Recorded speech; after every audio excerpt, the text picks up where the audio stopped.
This episode is brought to you by the shows of the You Run Podcast Network, all available at yourunpodcast.com. Whether it's true crime or film reviews, even TV series deep dives, the You Run Podcast Network has you covered. So go and check out yourunpodcast.com today. I am going with a fact this week instead of a joke. I bet it's got some sort of connotation to it, though. No. Pollen is plant semen, so allergies are actually sexually transmitted diseases. You're welcome. See what I mean?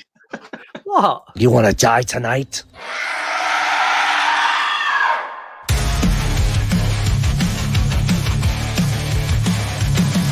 The dad jokes you tell sets the scene. I hang on every word lost in the screen.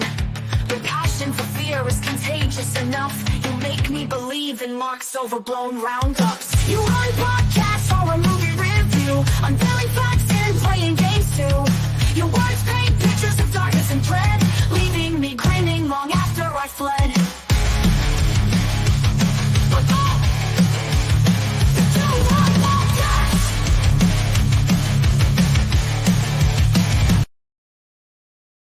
Hello, and welcome to the You Run Podcast Horror Movie Review. My name is Scott. My name is Marc. And this will be Mark's last episode before he becomes a father again. Well, yeah, kind of. Maybe. I don't know. Should we break the fourth wall and explain how this works? So, Yeah. The last episode me and Mark recorded together, which was like 3 minutes ago, was Beetlejuice. Yes.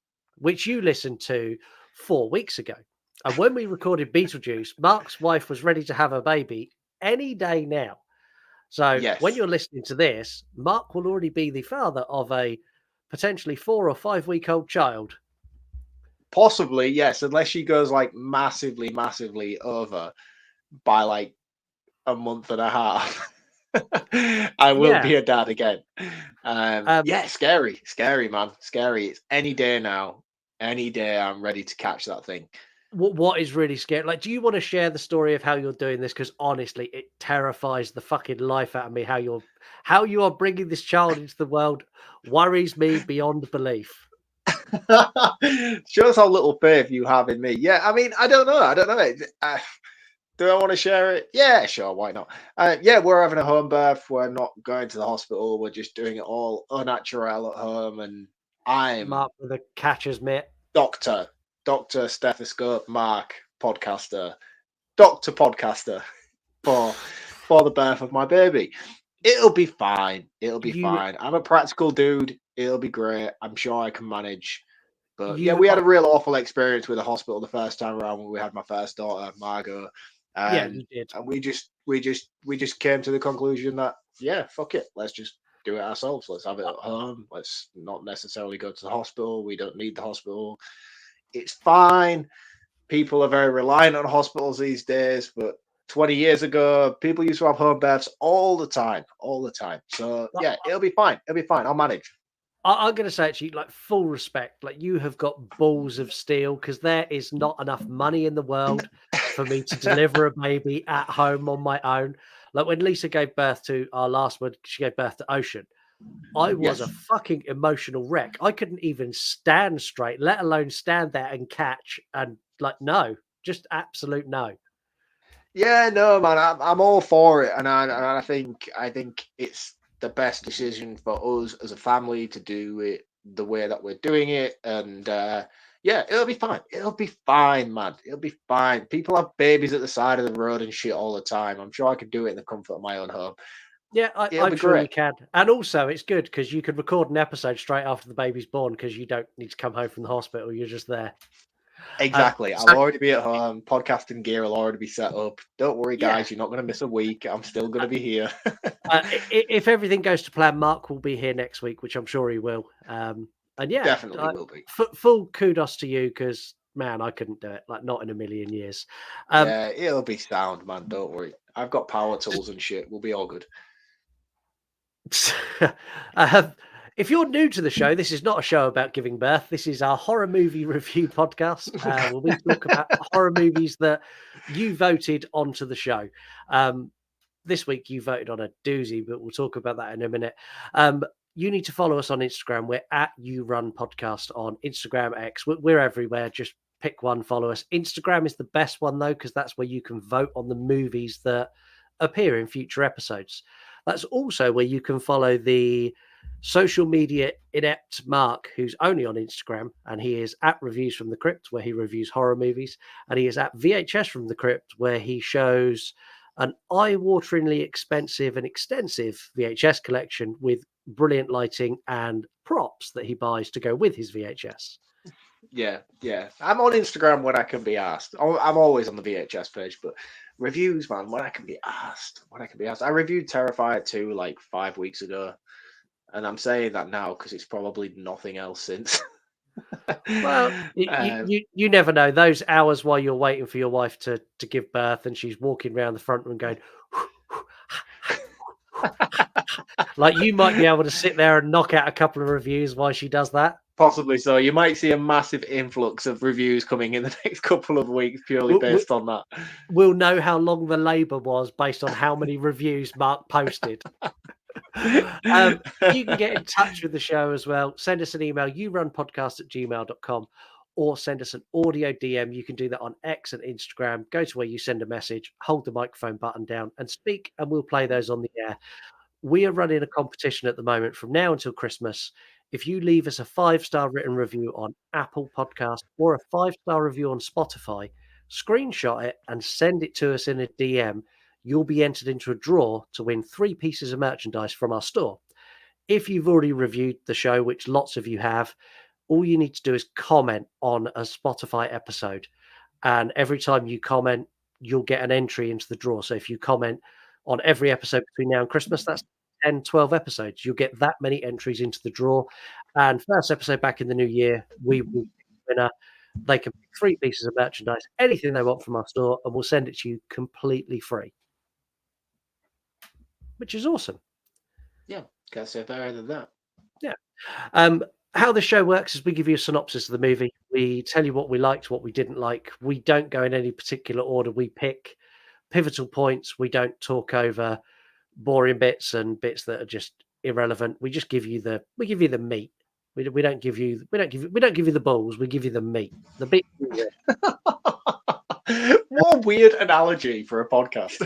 Yeah, it was the first thing that popped in my head, and I don't know why. But why is that the first thing that pops into your head? It might be because of if anyone's not listened to the Beetlejuice episode, it might be because of this. You're the wanker, mate, if anyone is. It's still fresh in my mind. I'm never going to get that out of my head. We also give you some facts. We have a game today, which we've not had for ages, and it's a really fun game for Mark's last episode. It's a game that has no end. So we're going to play this until it is no longer funny. And we may be here. I'm terrible at these games. If it's like a word association game, I swear I'm borderline dyslexic. So I'm going to struggle. No, you'll be absolutely fine with this. We give you roundups and scores, and then we let you get on with your day. Today we have a treat for you. This turned out that it wasn't a first watch for me, but I have not seen this movie since I was single digits in age. So a long time ago, and I couldn't remember anything about this apart from it had a talking plant. Seymour is a florist with a passion for strange plants. When he discovers a plant he's never seen before in the middle of an eclipse, he buys it. Little did he know that this plant would not only make him a celebrity, but also make him a murderer.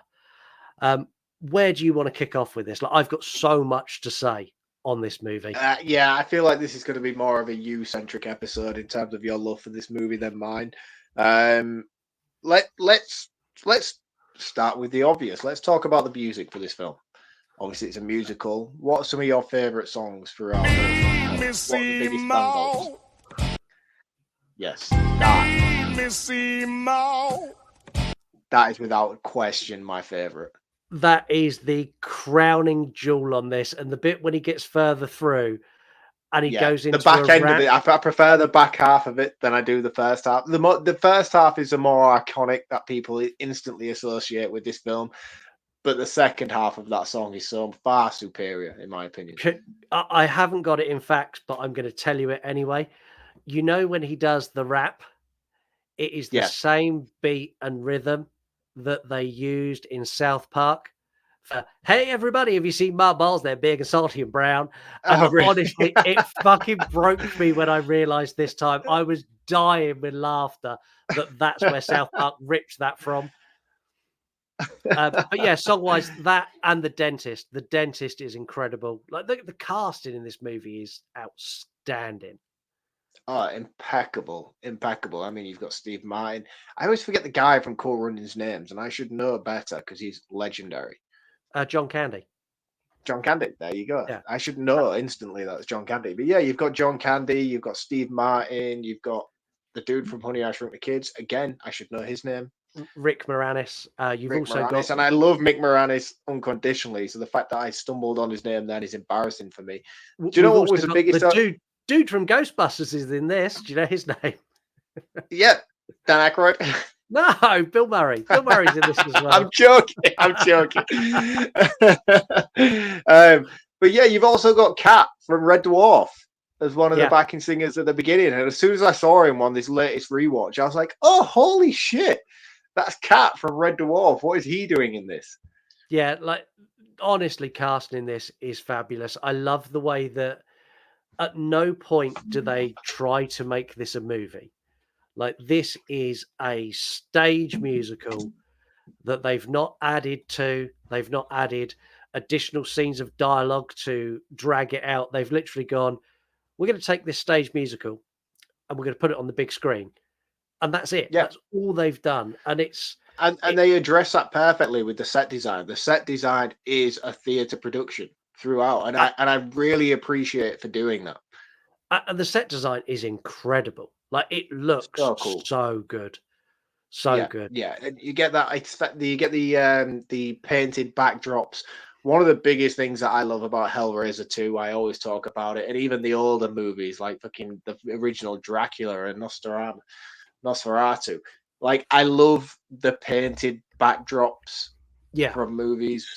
And this one does it very, very well. Even though, like, I know it's trying to represent a stage production with the like rolling sets and things like that, but it just looks so good in here, and it provides a fantasy world that you feel more invested in than you would had you got something CGI like you do these days in movies. Like if they'd have done a remake of Little Shop of Horrors now, it would all be green screen shit, and it just wouldn't hold the same level of charm and authenticity to it that this movie does. I don't think. You say about a remake. If there was a remake of this, 100% I would cast Samuel L. Jackson as Audrey 2. Oh, I don't know. I think I'd go Morgan Freeman. No, just for the fact that Audrey 2 in the original version of the song does say motherfucker, it's got to be Samuel L. Jackson. Which brings me to my point, actually. Have you seen the original with Jack Nicholson? No. So this is a remake of a stage production. I own both copies of it. In fact, let me grab them just for showcase purposes. Yeah, I've never seen the Jack. I didn't even know there was a Jack Nicholson one, and I'm talking to myself. Anyone who's just listening, because Mark has taken his headset off. That doesn't translate very well to podcasting material. Yeah, I was just explaining that I'm talking to myself because you've now taken your headphones off. So that's the original that we're reviewing now, which is iconic. But this is the original with Jack Nicholson. Wow, when's that from? What year is that? This is from, where's the date? I can't find it. It's a Roger Corman movie, who you'll most likely know from Trauma Productions and stuff like that. But it's a black and white film. So I think it's still the same. I've not watched it. I'm not going to lie to you and pretend to you that I have. I haven't watched this version of this movie. I didn't know it existed. It's the first movie Jack Nicholson was in. Oh wow! But yeah. So it's a remake. This is a remake of this, which is a movie version of the stage production. But I haven't watched this. And if you're watching on YouTube or on Spotify, you now see the reason why you need to go and follow his VHS account, because he's got shit that I didn't even know existed, and you won't either. Also, if you are on YouTube, what you need to do now. Hey guys, please be sure to leave us a review on Apple or Spotify and subscribe to the damn YouTube. While you are there, hit the notification bell as I have some solo episodes coming up. They will be top 10 countdowns and better than anything these clowns have put out before. Peace out, bitches. I do like the fact that she's got a little bit sassy as she's got older. I still don't like her, man. I've still got beef. Yeah, you wait till the episodes. The episodes, by the time this comes out, her first episode is going to be about a week away. So you wait till you watch her first episode. Honest to God, she's better than I am. Like I've written her dialogue, so it's like me speaking through Gladys. But like I said on a previous episode, it allows me to make videos while I'm sat in the front room, like watching TV with my wife. I can sit there in my pants and no one cares, and I can bring you. My goal is to bring you daily content on YouTube, and that's the only way I can do it. So hey, Stop encouraging Skynet, man. Just stop it. Stop being a part of the problem. I am ready for our AI overlords. Like I fully embrace it. It's fine. Like, they could do everything for me, and I'll just sit and watch TV. I'm fine with that. Yeah, you think that's how it's going to work, though, but they're going to harvest your soul for energy like they do in the Matrix. You will be a battery to the AI overlords, and you'll know that you have been a part of their uprising. Yeah, but you say that the amount that this show has grown and my Instagram, the show's Instagram has grown over the last year. I think I may have accidentally sold my soul to the devil anyway and not realized, because the growth we've had at the moment, thank you everyone who's listed, has been fucking phenomenal. So that's there's that. Anyway, back to this movie. I want to address something that I found really hard to watch, even though it's done in a comical way, is Steve Martin's character's abuse of Audrey. Like I've got such an issue with it. And like when he's like, "What did you say?" She's like, "Sorry, doctor." I'm like, "Fucking." I'm looking at Steve. My mind's gone, but I'm looking at Rick Moranis going, "Punch him in the throat. I know you're little. Punch him in the throat." Like that sort of stuff just doesn't wash with me at all. No, but I mean, it's done in a way where you're expecting his character to die. They're setting him up as being the worst of the worst, and Steve Martin plays it fucking brilliantly. I mean, it comes as a shock to me to see this dude with brown hair and not white hair. That was one of the biggest surprises of my life, seeing Steve Martin with hair that's not white. But he's so fucking good in that role. Like, he is so good. His kinky need to inflict pain on other people within his dentistry work is just fucking so wrong on so many levels. But what makes that so much more wrong is when Bill Murray's his patient and Bill Murray loves it. Like he's like, "Oh, you're using this one," and he's like putting the he's got like the cotton swabs. He's like, he's so seasoned by going to the dentist that he's putting the cotton swabs in his mouth and getting his own like necktie things out and stuff like that. Like he's like, "Oh yeah, so I had this dentist on Saturday, and then I went to this different one on Sunday, and then this one that I had on Monday, and now I'm here. I'm here with you. I've heard you're the most vicious of them all," sort of thing. And he's like getting off on it. It's the weirdest scene in any movie. But it is funny. And the bit where he does his song, like the open of his song, and he's like, "I'm the dentist," and he flicks his arm out and he punches out his receptionist. Like, I was crying. I was like, he just punched his. It's so good. Practical effects in this are arguably the best practical effects in any movie of this time by a country mile. Yeah. I didn't do my research on this movie like I usually do, and I'm instantly assuming this is a Jim Henson involvement thing. I'll save it for facts. It is, but it's not. Right. Okay. Yeah, because it feels very Jim Henson in the way that it's done. The whole creation of Audrey 2 is impeccable. Like the look, the movement, the animatronics, the steady growth of this character is just so fantastic. And it's timeless, man. It's timeless. It still holds up incredibly well to this day. Like, I was watching this and not a single time did I ever think, fucking hell, man, these these effects are dated. Yeah, like It still looked great.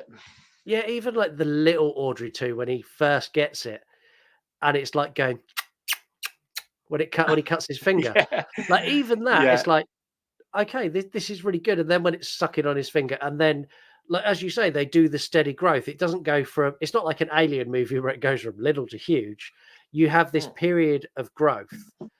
And I love the fact that they use this as the catalyst to make the florist busier. And what I love yes, about this is in that first scene where they put the plant in the window and they get this influx of customers, and you see everyone leave with their flowers. All their flowers are dying because it's yes. old stock. And then when you see the next lot of customers, the flowers are better quality. And then the next set of customers, it's like the best florist in the world. And that attention to detail, I'm like, you didn't need to do that because I just don't care. But I really appreciate the fact you done that. It also explains perfectly why you should support the little guy. You know what I Yeah. mean? Don't go to your big supermarkets. Support your locals because they will produce better quality in the end. Yeah, I agree. I I don't am know why I got fully all political there for a moment, but yeah. There is a reason you done You're the it. wanker, mate, if anyone is. fuck off, man. Um, yeah, like that whole growth of the shop is fabulous. I love the fact that I love all the press junkets where like he goes to the radio station and it, show and tell on the radio is the most ridiculous thing ever. And he's sat in that waiting room. You've got a guy who's got like this weird instrument that's like strapped to his head and like under his arms. Yeah. And then But they that's go how in it and sit. was back in the day. That's what it was. It was like a freak of the week kind of thing on radio. Yeah, but how does that work? Like you're showing something to the host, and the host is like, "That's really cool." Everyone at home, no clue whatsoever what's going on. Yeah, I've just demonstrated it perfectly when I've just showcased my VHS collection of The Little Shop of Horrors. Yeah, exactly. Like that worked great for anyone who watched that on Spotify or anyone who watched that on YouTube. Anyone who listened on Apple Podcasts went, "Well, that's great because I can't see that." Which means if you're listening on Apple Podcasts, leave us a 5-star review there, and then head to YouTube and watch the video. Like that whole segment, like the press as well, I love, and I love the fact that Audrey wilts when he doesn't feed him enough. Yes, yeah, yeah. It's a great attention to detail. It really is in terms of how this plant relies on certain things. And I say it in a way that probably sounds very mundane, but the way it's translated on screen is so well done that you can't help but feel empathy for the plant, given that Yeah, it's a killer plant and all the rest of it. But like it showcases it very well that you have a great understanding for its purpose without having to simplify it the way that the story probably requires it to, if that makes sense. yeah, it does, and like the way that Audrey 2 convinces Seymour to go and kill the dentist is amazing. He's like, "I need blood. It must be fresh." She's like, "What do you want me to do?" It was when he goes, "What do you want me to do? Slip my wrist?" And Audrey goes, "Hmm." He's like, "Well, I'm not doing that." He's like, "Oh, you need." He basically goes, "You need to kill someone." He's like, "I couldn't do that. There's no one who deserves that." And he like uses his vines to push him to the window to watch the dentist, like almost Slap throw Audrey in the Audrey. door and then like hit her about. And he's like, "Yeah, that's the guy." And the shadow work they use in this. So they Yeah, show really Steve effective. Steve Martin hit Audrey is done like backlit through a blind, so you can't see it, but you can see the shadow of it. And then they mirror that when he goes in and shoots him, and then he takes him. He brings him back to the shop, and Audrey's like, "No, you need to cut that shit up. I ain't eating that hole." And then he takes Yeah, him which down the was back weird. alley. Why would he not eat that whole? I think it was more of a control thing for Audrey too. It's like, yeah, I've got you to kill someone. Can you cut it up as well? I think it Yeah, was more that. like a Uh, toddler does. Kids are honest. Anyone who's not got children will do like my daughter's 6. She can cut up her own food. She can eat with a knife and fork. If she thinks she can get me to cut up her food, she'll make me do it She will. Yeah. because she's like, Oh, I'm feeling a bit tired. Could you cut up my food? And if I say yes, she's like, yes, I win. Which is why I never say yes. I am the Mr. No. Like, no, not doing that. Oh, you see, I'm a different dad to you, man. I have a daughter. She's the apple of my eye. If she tells me to jump, I say how high.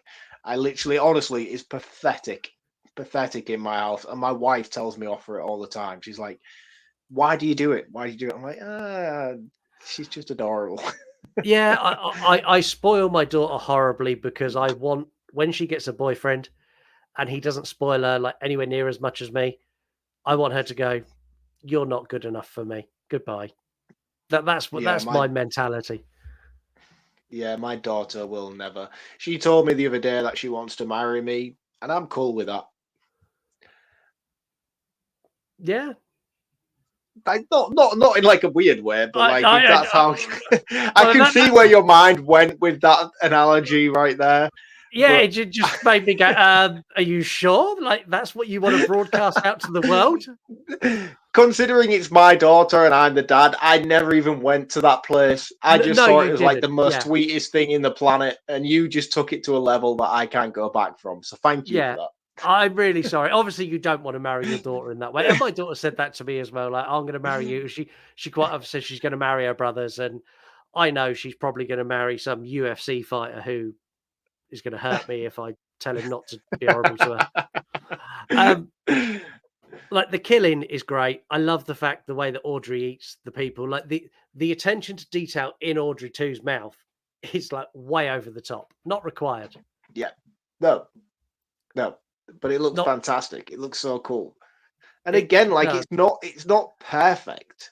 Like it's really No. not perfect, but it's the same way that like do you remember those no, I say remember, like everybody remembers the Teenage Mutant Ninja Turtle movies. The Yes. costumes for the Teenage Mutant Ninja Turtles, it's not brilliant, but it's a nostalgic level of quality that you look upon and be like, ah, man, that's so fucking good. It's not. It's not great. It's not very realistic in the slightest. And I think Audrey 2 is executed in the same way, where you look upon it and you're like, yeah, it's not Peter Jackson level practical effects quality, but it holds that level and that era of nostalgia where you watch it and you're like, oh man, I love this so much. It's so good and it's faultless for what it is. Yeah, and you bringing up the turtles, I've got a story about the turtles. So Jack watched the newer digitized Teenage Mutant Ninja Turtle movies, and I done the dad thing with no, no, no, no, no. You want to watch the Teenage Mutant Ninja Turtles, Turtles 2, Secret of the Ooze, and Turtles 3, where they go back in time to Japan. Yeah, the And proper tales. yeah, and he did. And halfway through the second one, he's like, "Does the effects get any better?" And I'm like, Oh, man, that kid "No." needs schooling. Sort Yeah, him out. I was like, "No, they get far worse in the next one because we get like digital lightning in 3." But hey, um, I am not a big fan of the Audrey character. I get it that she's meant to be this meek and mild girl who's beaten around and she loves Seymour and Seymour loves her, and I get it, but I just don't bond with that character at all. I'll be honest, I was rooting for Audrey 2 to eat her and Seymour go be famous.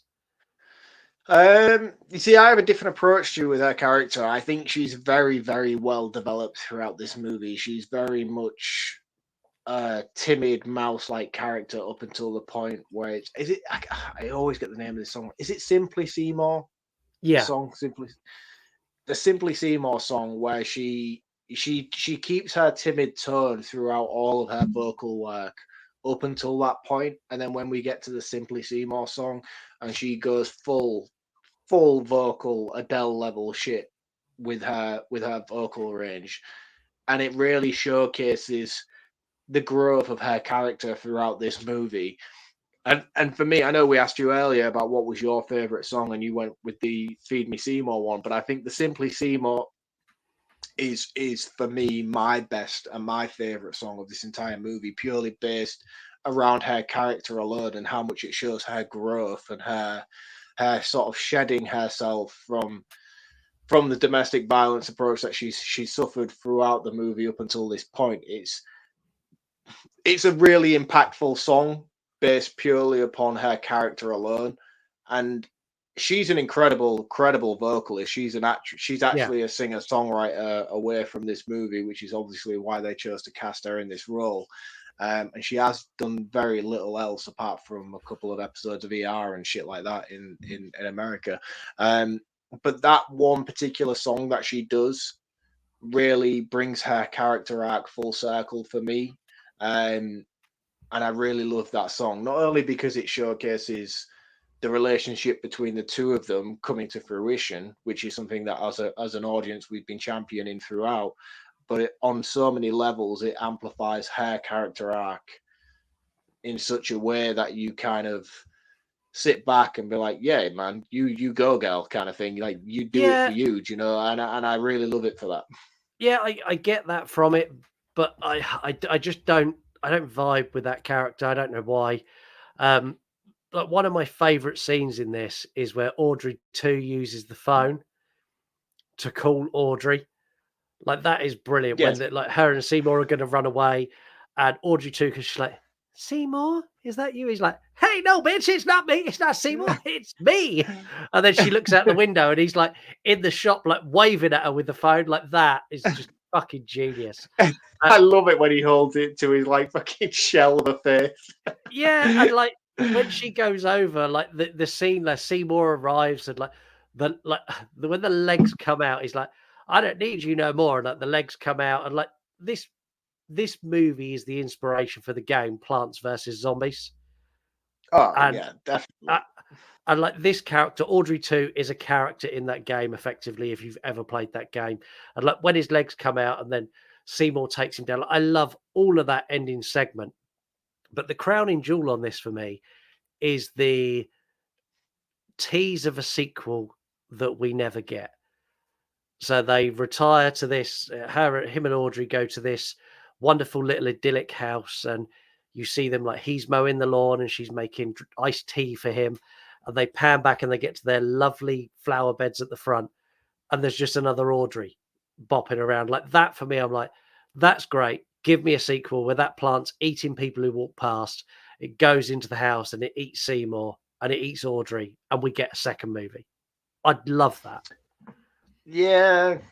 Yeah. No, I don't think so. I don't think so. I love this movie for what it is, and I think its self-containment is perfect.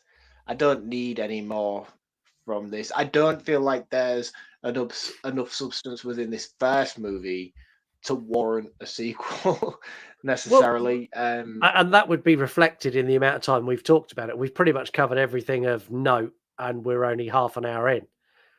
Yeah, yeah, and I think that was one of my biggest gripes when I walked away from this. Is I love this movie. I remember watching this movie countless times when I was younger, um, but this time round, I was kind of done an hour in. You know, we'd done the big heavy hitter numbers.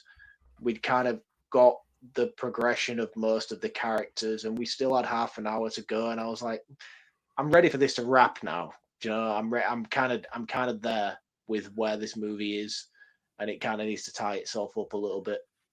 Yeah, see, for me, this was like a first watch again. So at that point, I was like, this is amazing. What's coming next? Like, I was as enthusiastic about this as I was when we watched Rocky Horror Picture Show. It had that Yeah, same like energy and vibe. Like when I watched this when Lisa was at work, and when Lisa come in, I was at the tail end, and she come in, she's like, "Oh hi," and I'm like, "Shh, shh, shh, shh. Audrey's talking." Shh. Like I was yeah. at that level of investment in this movie. Um, Shall we take a I break? Yeah, we can do, but I just want to state that like when you're comparing the two between this and Rocky Horror Picture Show, I think the two are incomparable. If I'm perfectly honest with you, like Rocky Horror Picture Show is a fucking phenomenal movie that progresses on a pace that works perfectly throughout the 90-minute duration of that film. This one, I don't think quite has the same level of magic as that Rocky Horror Picture Show does. Like In 60 minutes in, man, I was kind of there with it. I was like, yeah, all right. Yeah, see, in There's truth, nothing coming. I enjoyed this more than I enjoyed Rocky Horror Picture Show, and that shocked Did you me. really? I Yeah, really, that shocks really me loved to know this. that. Like, really loved this. Like, I need to watch Rocky Horror again because it's been a while since we've done that. But like watching this, I was like halfway through going, I like this more than Rocky Horror Picture Show, and I Yeah, loved that movie. I can't vibe with you on that level. I don't think. I don't think this holds a candle to what Rocky Horror Picture Show is. I think they're Well, both fantastic movies, but I just think on their own merits, Rocky Horror Picture Show is leagues above this. well, we'll take a break before we fall out on your last episode. When you finish this episode, head over to yourunpodcast.com and check out some of our other network members. There's Voices from the Mausoleum, your home for horror on YouTube.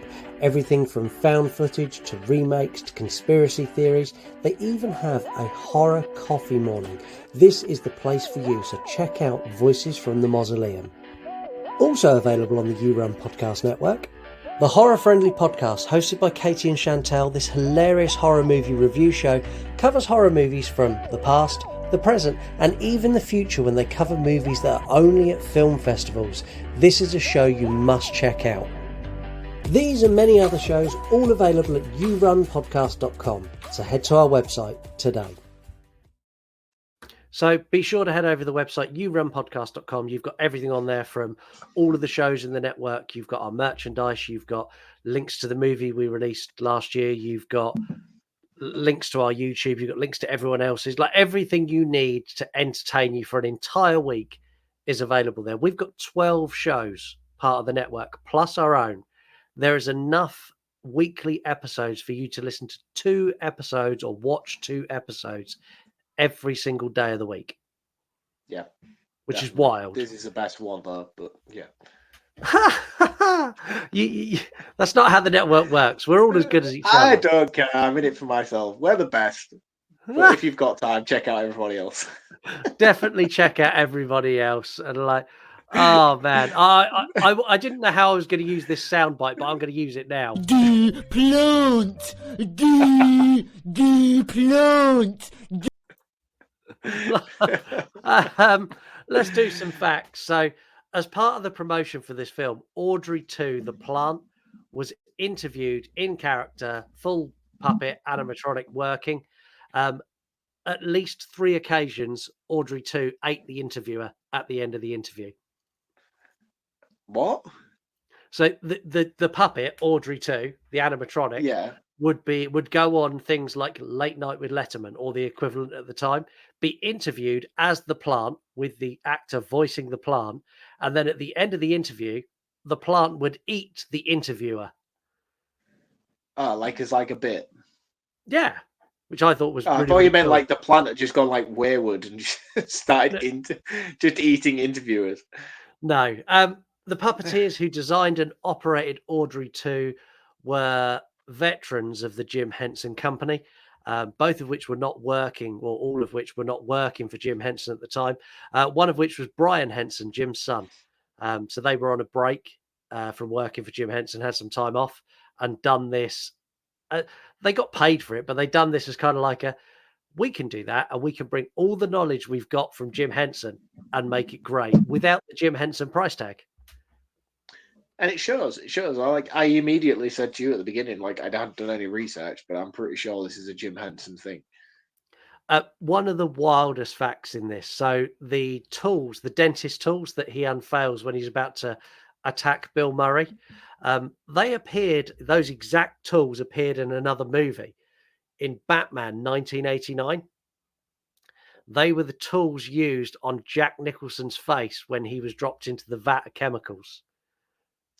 Which would make sense considering Jack Nicholson was the star of the original Little Shop of Horrors. Yeah, which I didn't know until this point, which just made that fact even cooler than it already was. So the song "Mean Green Mother" from Outer Space originally had it wasn't "Mean Green Mother," it was "Mean Green Motherfucker," and they were That would have been made better.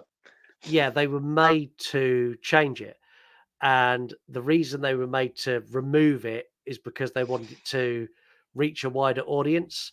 It was performed at the Oscar ceremony by Levi Stubbs with the full version, and the Oscars went fucking mental.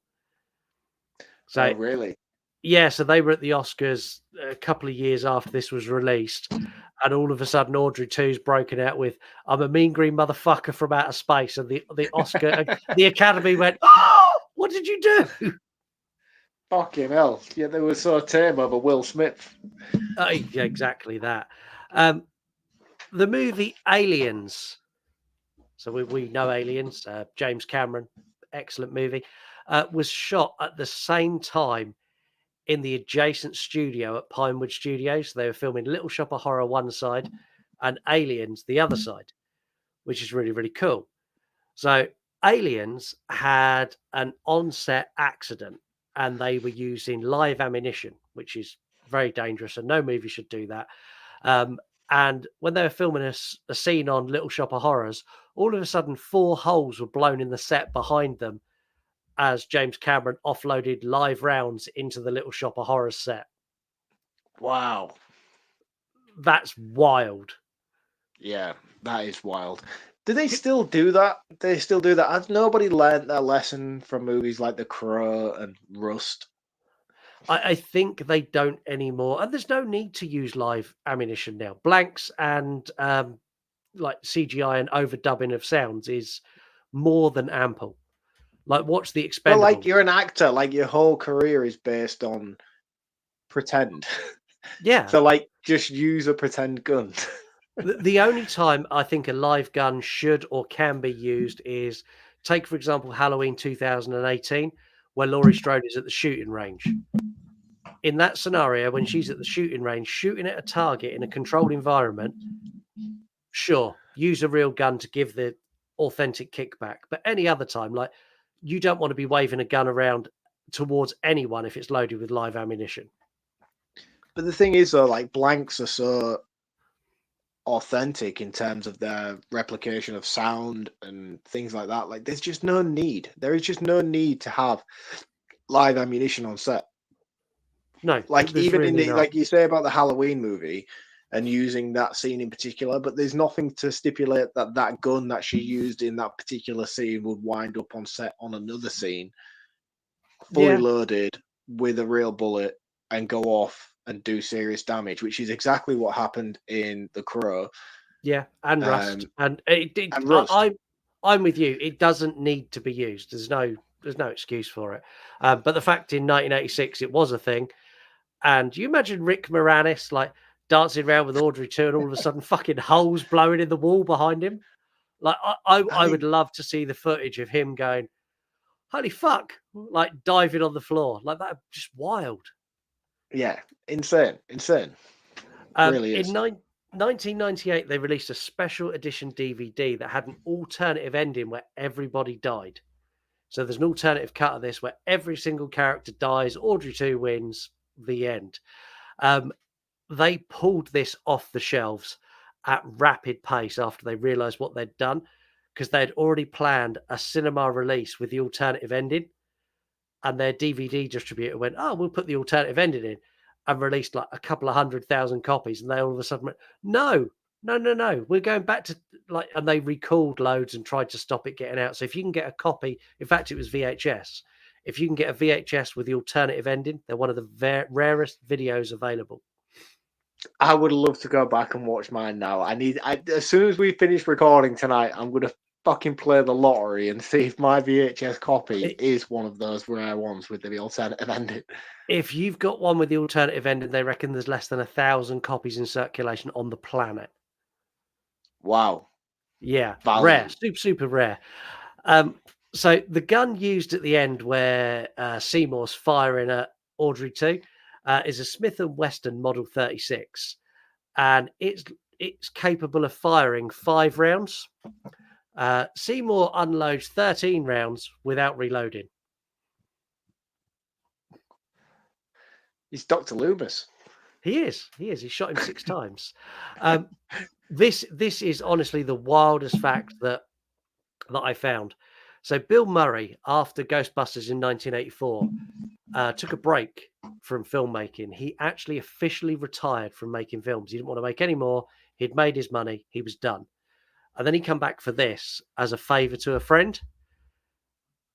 And he planned on retiring afterwards. Bill Murray, you did not do a good job of retiring No, after this. no. Like, He awful should have job. retired before Garfield.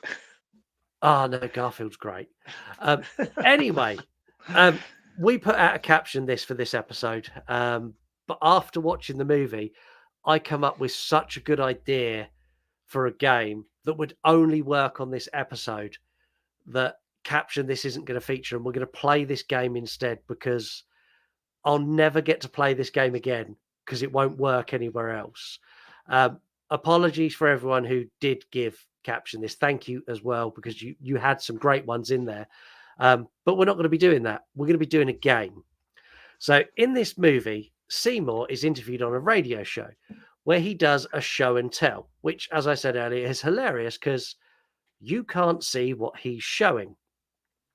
So I'm going to show Mark some images, and Mark is going to go and try and translate that to our audio listeners. If you're watching on Spotify, or YouTube, you're cheating. You can see what he's looking at. But if you're listening somewhere else, you honestly will have no clue for the next 5 minutes what Mark's talking about. Like, I'm going to start with the Your really mind easy goes to ones. some strange places as well. This is going to be so weird. I'm going to start with the easy ones, and I'm going to escalate to things that I can't even explain. So we're going to start. Are you ready first? So what's my role in this? What do I have to do? Without I do I say what it is, or do Yeah, I? I put the image on the screen, and you explain to the listeners what you are looking at. Right. Okay, so we'll start with a really simple one. Wow. It's a thing like a bat with no hair, big eyes, weird Ron Weasley hairstyle. I don't know. What even is that thing? I have no idea, but you've done a reasonable job with that one. That was one of the easy ones. I'm going to show you this one, which this is wild for a number of reasons. The main reason because it is a real photo from the 1930s. Can you explain this to our listeners? Okay, this is a picture of Winston Churchill at 3 years old, smoking a cigar, carrying a baseball bat, is all I can assume, tucked into his trousers. How wild is that? That is a real photo of a toddler smoking a cigar. Yeah, that is wild. That Wild. is wild. Let's go with this one.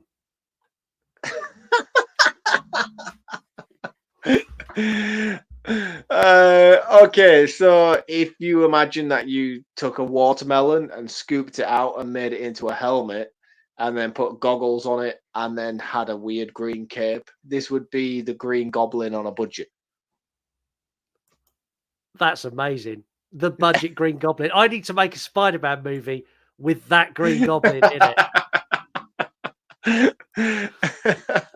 Right, this is where they start getting a little bit odd because they've not been already. Let's go Other than a with this one. watermelon helmet. Oh my god. Right. So if you take the movie Ice Age and you know you've got the weird little weasel rat that has the acorn that completely Scrap. causes problems. Yeah, if you Yeah. take Scrap but put him on a nuclear level where he could destroy the entire planet, that is exactly what I'm looking at right now. This is a squirrel on the most intense course of steroids I've ever seen in my life. Okay. How about this one? This is a massive weekend on drugs. That is all I can say.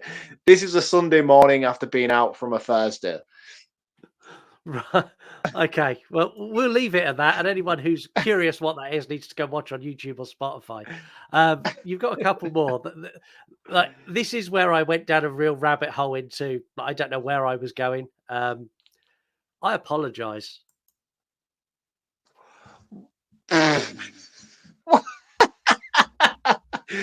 This is what budgie smugglers would be if it was putting an advert to stay away from people who have serious problems are also on a register. I'll take that. This one's going to hurt your brain a lot. What? I'll give you a minute to process that. I don't understand the physics of that and how So, how would you this explain this that to the world? this is a Korean human centipede. Yeah, but it works for me. Now it gets really dark, and I'm sorry. To anyone who's watching this, I apologize.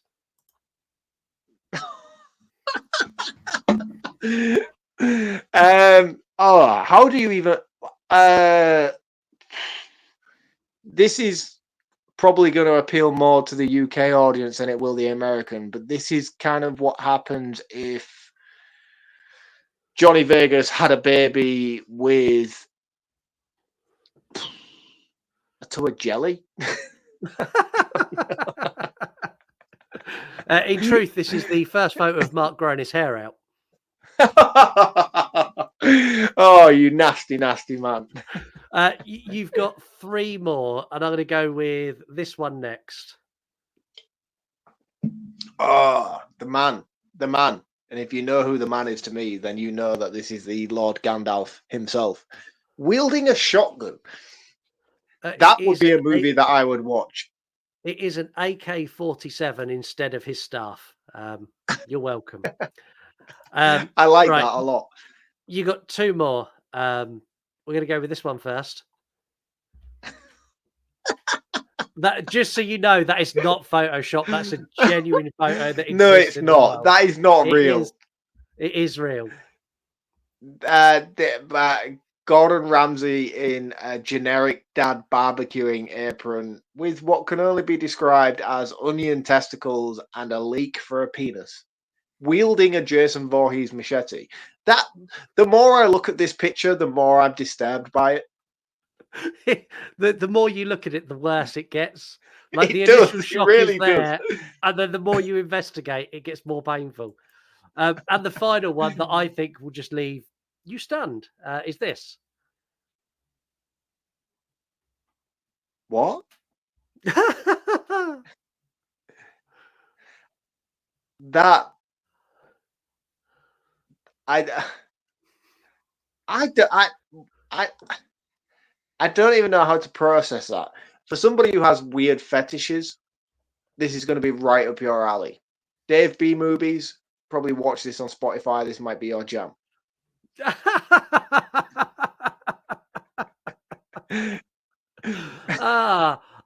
that is the end of that game. I don't know if that will ever make a return, but I had fun with that. I hope everyone listening is really confused and it drives them to go and watch this on YouTube.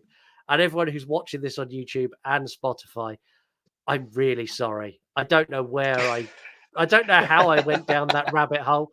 But the order I showed those images is kind of the order I found them.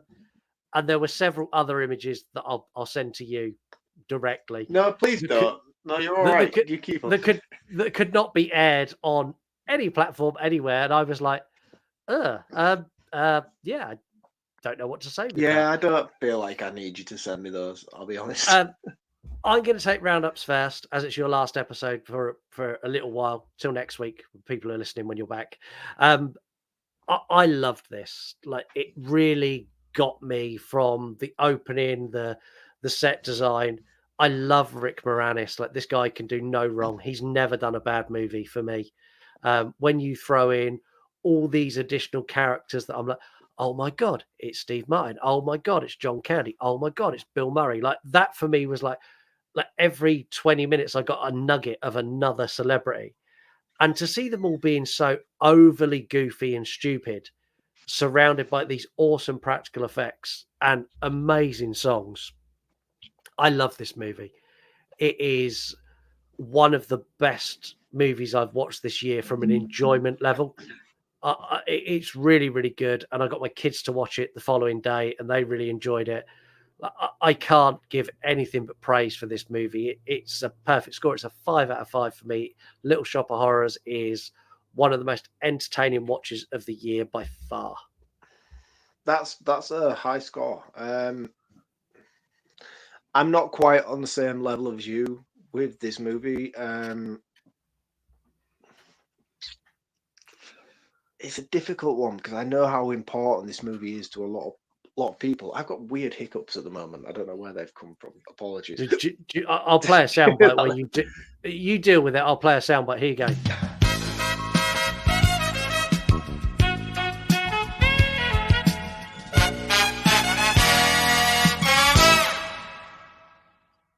And anyone who's curious, Mark is holding his breath and going very red.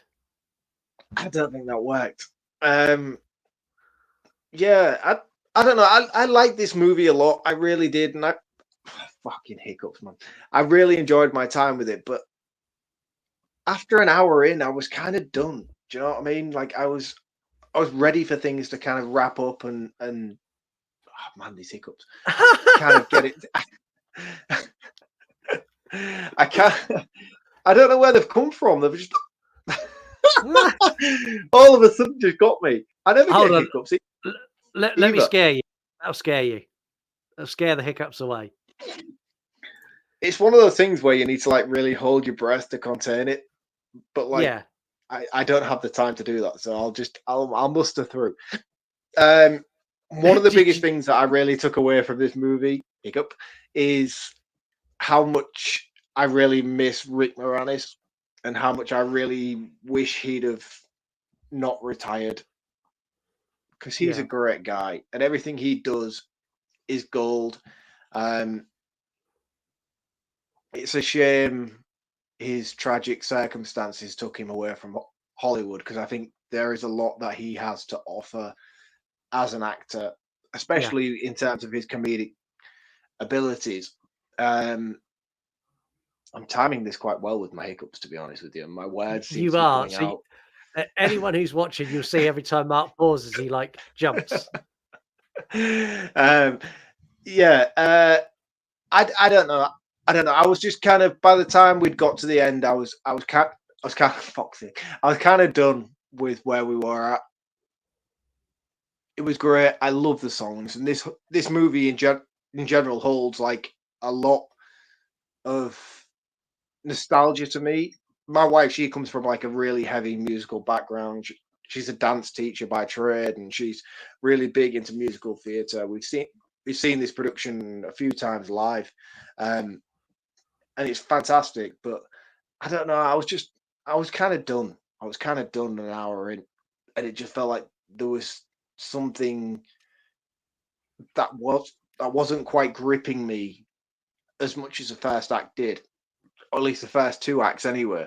The casting's great. I love the aesthetics in terms of making it feel like a stage production translated to screen. That was really fucking hiccups. That was really really cool. But I'm gonna have to wrap this up because I'm struggling here.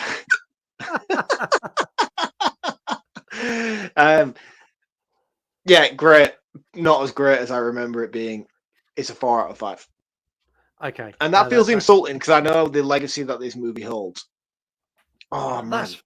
Of all the times for me to like get stumbled with my words and get my kryptonite, it shouldn't be here in my roundup. You know how I like to ramble.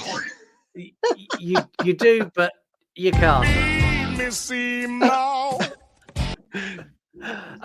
A huge thank you to everyone listening. A personal note for me for Mr. Hiccup over there, mate. Honestly, I hope everything goes great for you. For our listeners, you'll be back next week, but in the next 3 weeks between us recording now and this coming out, I'm sure you and me will talk a lot. I'm sure I'll be getting updates as Mark Mark MD live performs labor duties. Yes. Honestly, I'm over the moon for you. You're going to have a whale of a time. And we will see you next week for the listeners when you are sleep deprived, miserable, a little bit unhappy. But we'll be doing a really cool movie. It's going to be one of two, and I know this for a fact. Depending on when Mark's birthday falls, because we're not sure where we are in recording, it will either be Mark's birthday episode with the wonderful Sharknado 5. Yes.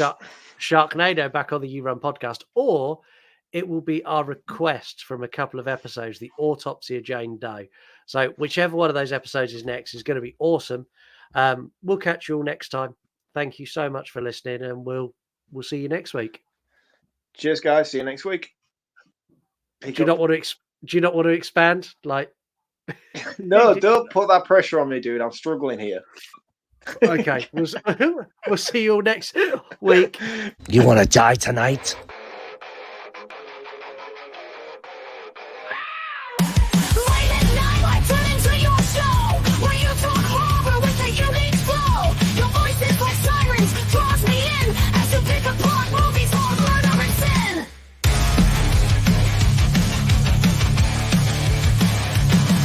The dad jokes you tell sets the scene. I hang on every word lost in the screen. Your passion for fear is contagious enough. You make me believe in Marc's overblown roundups. You run podcasts.